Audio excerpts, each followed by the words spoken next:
Member সাহেব অনেকদিন ধরে তো কোনো মুরগি পেতেছি, ওই তোকে মুরগি আসতেছে। ঠিক আছে, দেখি ওরা আসুক, আমরা দেখবো পরে। এ বেটা, মেম্বারি বাড়ি আর কত দূর? এই যে সামনে আইসা পড়ছিস, চলেন। আসসালামু আলাইকুম। আসসালামু আলাইকুম মেম্বার সাহেব। ওয়ালাইকুম সালাম।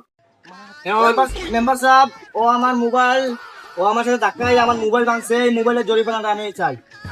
দেখি মোবাইল দেখি। উনি ফোন করে দেখি আমাদের মোবাইল কিনো।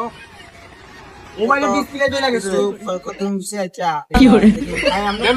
মেম্বার সাহেব আমি আইতাছিলাম আইটা উনি ফোন করে আইতাছিল, কারণ উনি ফোন করে আওয়ার পরে ওই ফোনটা পড়ে গেছে।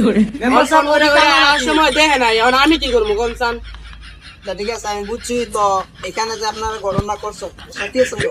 আর সাক্ষী হইলে উনি দেখছে যে ওই ধাক্কা মারছে। আচ্ছা ঠিক আছে, আপনি করেন। বলেন তো আমাদের কি হয়েছিল? একজন ওপাশ থেকে আসতেছিল, একজন ওপাশ থেকে আসতেছিল। তারপর দুজনের সাথে ধাক্কা খায়, একজনের মোবাইল হাত থেকে পুরো ভাঙিয়া যায়, আর একজন বেতা পায়। এইটাই। এই শুনো, অনেকদিন পর একটা মুরগি পাইছি, দেখি মুরগিটাকে কাজে লাগাতে পারি কিনা। আচ্ছা, আমি এটা দেখে দিতেছি তো। আপনাদের সবার এখন আমারটা ভালো দিকে বুঝেন মেম্বার সাহেব, আর একটু বুঝে টুঝা বিচারটা কইরা দিয়েন, বুঝছেন? আপনার নাম কি? আমাদের লাল মিয়া। তো এখানে তো আমার মোবাইল কিছু মেম্বার সাহেব একটু কথা ছিল। আচ্ছা শুনুন,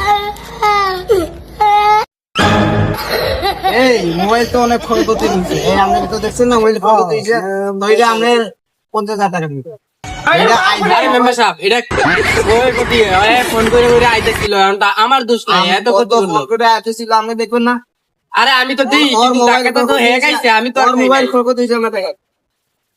আচ্ছা আমি টাকা দিমু,